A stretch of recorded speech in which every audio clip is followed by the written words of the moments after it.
کیا ذہانت ہی واحد ذریعہ ہے جس سے ایسا نظام وجود میں آ سکتا ہے؟ اسپرٹ سیل اس سوال کا جواب نہیں دیتا۔ مثال کے طور پر سائنسدان لیبارٹری میں برف کا کرسٹل بنا سکتے ہیں، لیکن اس سے یہ ثابت نہیں ہوتا کہ ہر قدرتی برفانی کرسٹل کے پیچھے کوئی ذہین انجینئر بیٹھا ہے۔ سائنسدان لیبارٹری میں بجلی پیدا کرتے ہیں، لیکن ہر آسمانی بجلی کے لیے کسی انسانی یا مافوق الفطرت الیکٹریشین کی ضرورت نہیں ہوتی۔ اسی طرح سائنسدانوں کا ایک مصنوعی خلیہ بنانا یہ ثابت کرتا ہے کہ زمین مداخلت سے ایسا نظام بنایا جا سکتا ہے، یہ ثابت نہیں کرتا کہ کیمیائی خود تنظیم، قدرتی انتخاب اور طویل ارتقائی عمل کا بھی ایسا نظام پیدا نہیں کر سکتے۔ اسپرٹ سیل اے بایوجینیسس کی مکمل تاریخ نہیں، یہ صرف ایک پروف آف کانسیپٹ ہے کہ غیر زندہ اجزاء کو مناسب ترتیب دینے پر زندگی کی بنیادی خصوصیات ظاہر ہو سکتی ہیں۔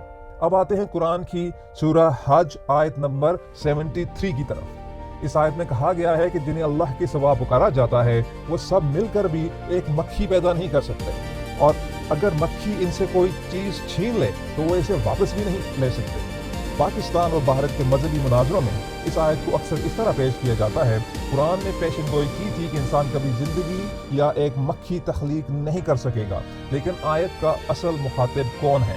آیت کا موضوع انسانوں کی سائنسی صلاحیت نہیں، موضوع وہ بت، محبوب اور ہستیاں ہیں جنہیں اللہ کے مقابلے میں خدائی اختیار رکھنے والا سمجھا جاتا تھا۔ آیت یہ سوال اٹھاتی ہے کہ جو ہستیاں اپنی حفاظت بھی نہیں کر سکتی وہ عبادت کے لائق کیسے ہو سکتی ہیں؟ لہٰذا اس آیت کو بائیو ٹیکنالوجی کے بارے میں دائمی سائنسی پیشگوئی بنا دینا ضروری نہیں۔ فرض کریں مستقبل میں سائنسدان ایک مکمل مصنوعی مکھی بنا بھی لیتے ہیں، تب بھی یہ دعویٰ نہیں کریں گے کہ ان کی لیبارٹری عبادت کے لائق خدا بن گئی ہے۔ اس لیے ممکن ہے اسپرٹ سیل قرآن کی آیت کو چیلنج نہ کرے، لیکن یہ اس پولیمیکل تشریح کو ضرور چیلنج کرتا ہے جس میں آیت کو انسانی سائنس کی مستقل حد کے طور پہ پیش کیا گیا ہے۔ بائبل کی کتاب پیدائش میں بیان کیا گیا ہے کہ خدا نے آدم کو زمین کی مٹی سے بنایا اور اس میں زندگی کی سانس پھونکی۔